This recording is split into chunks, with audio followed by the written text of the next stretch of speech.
আজ 7 অক্টোবর 2025। আজকে হচ্ছে মঙ্গলবার।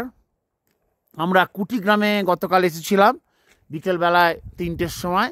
তখন ওয়েদার ছিল সানি ওয়েদার। সন্ধ্যে থেকে ওয়েদার খুব খারাপ কন্ডিশন থাকে এবং সন্ধ্যে থেকেই এখানে স্নোফল শুরু হয়, চারিদিকে স্নোফল শুরু হয়ে গেছে। আমরা এইখানটার একটা হোমস্টে আছে, ওই যে ট্যাঙ্ক দেখা যাচ্ছে, ওই ট্যাঙ্কের কাছে একটা হোমস্টে আছে, কুটিগ্রাম। এটা এটা হচ্ছে কুটি কুন্তি পাণ্ডব কেল্লা, এখানে পাণ্ডবরা নাকি ছিল। এই যে এইটা চতুর্দিকে পরিবেশটা এরকম। আমরা আদি কৈলাস যাওয়া বলে এসেছিলাম, আদি কৈলাস, পার্বতী সরোবর এবং গৌরীকুণ্ড। আমরা আজকে বেরিয়ে যাওয়ার কথা ছিল পার্বতী সরোবরের উদ্দেশ্যে, আদি কৈলাস দর্শন করব, গৌরী সরোবর, কিন্তু কোনোটাই হলো না আমাদের। আমরা থেকে গেলাম। ওয়েদার ফোরকাস্ট বলছে যে কালকেও নাকি এরকম কন্ডিশন থাকবে, যে 8 তারিখ পর্যন্ত। 9 তারিখ মানে পরশু দিন আমাদের 9 তারিখ মানে পরশু দিন আমাদের যেদিন গুঞ্জি থেকে ধান্তু যাওয়ার কথা ছিল, সেই দিন আমরা আদি কৈলাস দর্শন করতে পারবো। সুতরাং আমাদেরও পিছিয়ে যাবে, কিছু করার নেই। আমাদের পারমিট যদিও 9 তারিখ 12টা পর্যন্ত আছে, কিন্তু আমরা 9 তারিখে আদি কৈলাস দর্শন করে 9 তারিখে গুঞ্জি ফিরবো।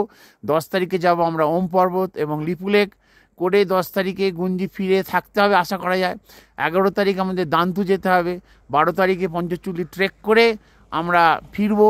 13 তারিখে আমাদের ফেরা হবে, মানে একদিন আমাদের পিছিয়ে যাবে, 12 জায়গায় 13 হয়ে যাবে।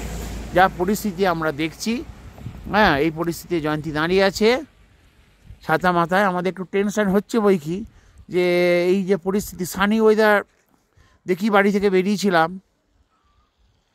এবং দেখা যাক কি হয়। সবই কৈলাসের ইচ্ছা। আর অঙ্গুলি হেলন ছাড়া গাছের পাতাও নড়ে না, সুতরাং তার আশীর্বাদ ছাড়া তো আমরা দর্শন পাবো না। লিপুলেকেও তাই, পারমিশন বন্ধ হয়ে আছে। লিপুলেক এখনও এই ব্যাড ওয়েদারে তো যেতেই দেবে না। সুতরাং আমাদের 8 তারিখে যখন আমরা 9 তারিখে যখন আমরা আদি কৈলাস যাব, পরশু দিন আর কি, কালকেও এরকম ওয়েদার থাকলে যেতে পারবো না, থাকতে হবে, কিছু করার নেই। পরশু দিন আমাদের মনে হচ্ছে লিপুলেক খুলবে। সানি ওয়েদার হলেই লিপুলেক খুলবে, বরফ চলে যাবে আর কি। সবই কৈলাসজির ইচ্ছা।